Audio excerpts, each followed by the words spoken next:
মহানগৰী খাৰঘুলিত সংঘটিত হৈছে ভূমিস্খলন আৰু ভূমিস্খলনত ইতিমধ্যে এটা নৱনিৰ্মিত ৰাজপথ সেই ৰাজপথটো খহি পৰিছে। ঠিক লোকভৱনৰ লগতে গাতে লাগি থকা এটা ৰাজপথ ঠিক এমাহৰ পূৰ্বেই এই ৰাজপথটো নিৰ্মাণ কৰা হৈছিল আৰু ৰাজপথটোৰ আজি পৰিৱেশটো দেখুৱাবলৈ চেষ্টা কৰিম। ইতিমধ্যে ভূমিস্খলনৰ ফলত এই ৰাজপথটো ইতিমধ্যে খহি গৈছে আৰু এই চাওক আচলতে ইয়াৰ যিসমূহ এখন এই যিটো ৰাজপথ নতুনকৈ নিৰ্মাণ কৰা হৈছিল প্ৰায় এমাহ সম্পূৰ্ণ হ'ল আৰু এমাহ সম্পূৰ্ণ হোৱাৰ পিছতে এই ৰাজপথটো এনেদৰে খহি পৰিছে আৰু ইয়াৰ স্থানীয় লোকসকল আছে। মই তেওঁলোকৰ পৰা অলপ কথা পাতিবলৈ চেষ্টা কৰিম, তেওঁলোকৰ পৰা অলপ জানিবলৈ চেষ্টা কৰিম কেতিয়া এই ঘটনাটো সংঘটিত হৈছিল। মই ৰাস্তা চাইডতে ড্ৰেইন দিব লাগে, ড্ৰেইনটো যেনে ইয়াৰ পানীটো ফ্ল' হ'লে ৰাস্তালৈ নাযায়।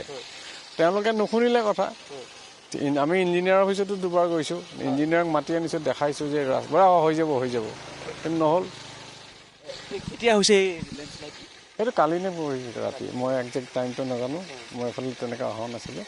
কালি ৰাতি নে কেতিয়া হৈছে বুলি কৈছে। কালি ৰাতি বহুত বৰষুণ হৈছিল, কিন্তু হ'লেও এইটো আমাৰ অকণমান আগৰ পৰা সন্দেহ আছিল কথাবিলাক, কিন্তু আমিতো কোৱা তেনেকৈ আমি ক'বহে পাৰোঁ। ৰাস্তা কনষ্ট্ৰাকশ্যন হোৱা এতিয়া 6 মাহৰ বেছি হ'ল, কিন্তু এই ফিনিচিংটো এই কেইদিনমানত হৈছে।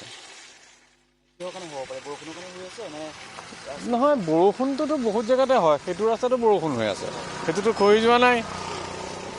আপোনাৰ জোতাযোৰ যদি ঠিক থাকেতো আপুনি পিছল নাখায়, সেইটো আপুনি জানে। সেইটো আৰু আপোনালোকে ডিপাৰ্টমেণ্টৰ কথা মই কি ক'ম, সেইটো জনা মানুহে জানে, নহয় জানো? ঠিক আছে, এয়া আছিলে স্থানীয় লোক। তেওঁলোকে কৈছে যে কিছু অলপ খেলি মেলি আছে, কামৰ কিছু খাম খেয়ালি ঘটিছে, যাৰ ফলত আচলতে এনেদৰে ভূমিস্খলনৰ ফলত বা এইকেইদিন বৰষুণৰ ফলত এই ৰাজপথটো এনেদৰে খহি পৰিছে। তেওঁলোকে সেই কথাখিনি কৈছে। স্থানীয় লোক আৰু গোট খাইছে, তেওঁলোকেও কিছু কথা ক'বলৈ চেষ্টা কৰিব। দাদা, মই অকণমান আপোনাৰ কাষলৈ আহিছোঁ। হঠাৎ এনেদৰে ৰাজপথটো খহি পৰিছে, নতুনকৈ কামটো কৰোঁতেই ভুলকৈ কাম কৰিছে আৰু আমাৰ লোকেল মানুহৰ কথা কোনো ইয়াত কথাই কথা নাই। SDO আৰু ইঞ্জিনিয়াৰ কোনো দিন ইয়াত অহা নাই। এছক কোনো দিন আমি বিচাৰি কোনোদিন পোৱা নাই আৰু 2 নম্বৰ কথা কণ্ট্ৰেক্টৰ এজন কোনোদিন অহা নাই ইয়াতে। আৰু ইয়াত কেইটকাৰ কাম কৰিছে, কি কৰিছে, কোনো ফলক নাই, একো নাই, কোনো নাই, নিজৰ ইচ্ছামতে কাম কৰিছে।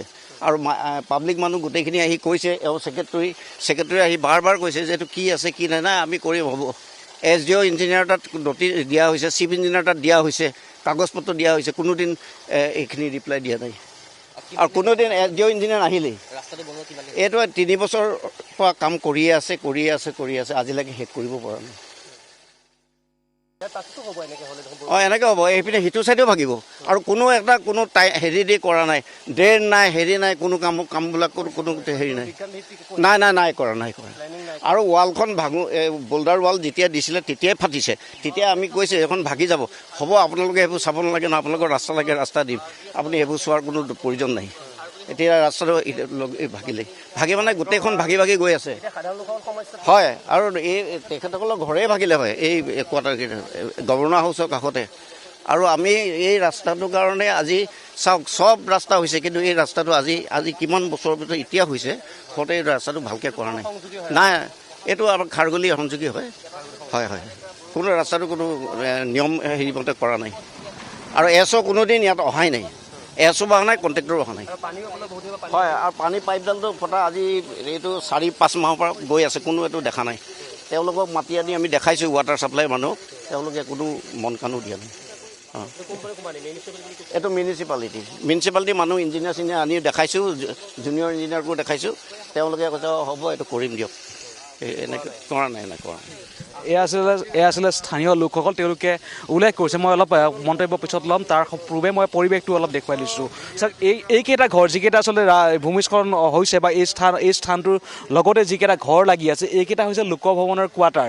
অৰ্থাৎ এই ৰাজভৱন যিহেতু লোকভৱন যিহেতু লগতেই লাগি আছে আৰু লোকভৱনৰ লগতে এইকেইটা কোৱাৰ্টাৰ আছে আৰু এই কোৱাৰ্টাৰকেইটাৰ পিছ চাইডে এই ৰাস্তাটো আছিলে, এই ৰাজপথ আছিলে আৰু ৰাজপথটো নতুনকৈ নিৰ্মাণ কৰা হৈছে আৰু এই ৰাজপথটো এনেদৰে আচলতে খহি পৰে, নিশাৰ ভাগত এনেদৰে খহি পৰিছে আৰু খহি পৰাৰ ফলতে ইয়াৰ যিসকল কোৱাৰ্টাৰত থকা যিসকল আৱাসী আছে, সেই আৱাসীসকলৰ যথেষ্ট সমস্যা হৈছে। তেওঁলোকে কালি নিশাৰ ভাগত তেওঁলোকে শোৱা নাই, যিকোনো মুহূৰ্তত তেওঁলোকৰ ঘৰ ভাগি পৰিব পাৰে, তেওঁলোকে সেইটো আশংকা কৰিছে। আৰু স্থানীয় লোকসকলে কৈছে যে কামৰ কিছু খামখিয়ালি হৈছে, কাম যেনেদৰে কৰিব লাগিছিল, যেনেদৰে এটা এই লোক নিৰ্মাণ বিভাগে যেনেদৰে ভালদৰে কামৰ চোৱা চিতাত যিসকল বিষয়া আছিল সেই বিষয়াসকলে যেনেদৰে দায়িত্ব ল'ব লাগে বা যেনেদৰে চোৱা চিতা কৰিব লাগে সেই তেনেদৰে তেওঁলোকে কাম কৰা নাই, যাৰ ফলত আচলতে এই কামৰ কিছু খামখিয়ালি হৈছে, কিছু তেওঁলোকে ইয়াত অৱহেলাৰ কথা কৈছে। সেই ফলতে আচলতে তাৰ ফলতেই আচলতে এনেদৰেই এই ৰাজপথটো খহি পৰিছে। সেই কথাখিনি স্থানীয় লোকসকলে আমাৰ আগত জনাইছে। আৰু এই পৰিৱেশটো যদি আপুনি চাই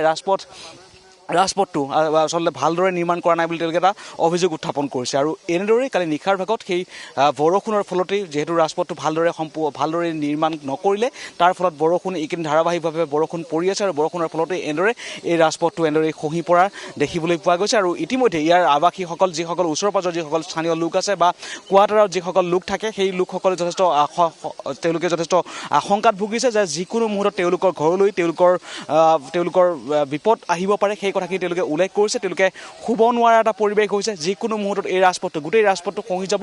এই ৰাজপথটো যি লোকভৱনৰ ওচৰৰ পৰা এই ৰাজপথটো গৈছে খাৰঘুলিলৈকে। গোটেই পথছোৱাতেই এনেদৰে ফাট মেলাৰ তেওঁলোকে এটা অভিযোগ উত্থাপন কৰিছে যে যিকোনো মুহূৰ্তত গোটেই পথটোৱে খহি পৰিব পাৰে। ইয়াত ডুপ্লিকেট কাম কৰাৰ কথা তেওঁলোকে উল্লেখ কৰিছে। আৰু এই পথটো এনেকৈ যদি খহি পৰে তেতিয়াহ'লে এই পথটোৰ তলত যিকেইটা কোৱাৰ্টাৰ আছে বা যিকেইটা ঘৰ আছে, সেই ঘৰকেইটাৰ যিকোনো মুহূৰ্তত ভাগি পৰিব পাৰে বা যিকোনো মুহূৰ্তত ভাগি পৰিব, সেই কথাখিনি স্থানীয় লোকসকলে জনাইছে। আৰু তেওঁলোকেও যথেষ্ট ভয়ত আছে। এই পৰিৱেশটো দেখুৱাইছোঁ চাওক, এইটো ৰাজপথ, আমি ৰাজপথৰ ওপৰত আছোঁ আৰু ৰাজপথৰ তলত এইকেইটা পথ আছে, এইকেইটা কোৱাৰ্টাৰ আছে। আৰু এই কোৱাৰ্টাৰকেইটা যিকোনো মুহূৰ্তত ভাগি পৰিব পাৰে যদি ৰাজপথটো খহি পৰে। ভূমিস্খলনৰ ফলত যদি ৰাজপথটো খহি পৰে তেতিয়াহ'লে এই কোৱাৰ্টাৰকেইটা যিকোনো মুহূৰ্তত ভাগি পৰিব পাৰে। আৰু সেয়েহে তেওঁলোকে ভয় আচলতে চিন্তাত তেওঁলোকে দিন পাৰ কৰিব লগা হৈছে। আৰু বৰষুণ এইকেইদিন ধাৰাবাহিকভাৱে বৰষুণ পৰি আছে আৰু বৰষুণৰ ফলতে এই কোৱাৰ্টাৰকেইটা যিকোনো মুহূৰ্তত আচলতে ৰাজপথটো খহি পৰাৰ পিছতেই এই কোৱাৰ্টাৰকেইটাও যিকোনো মুহূৰ্তত ভাগি পৰিব পাৰে। সেই কথাখিনি তেওঁলোকে আশংকা কৰিছে।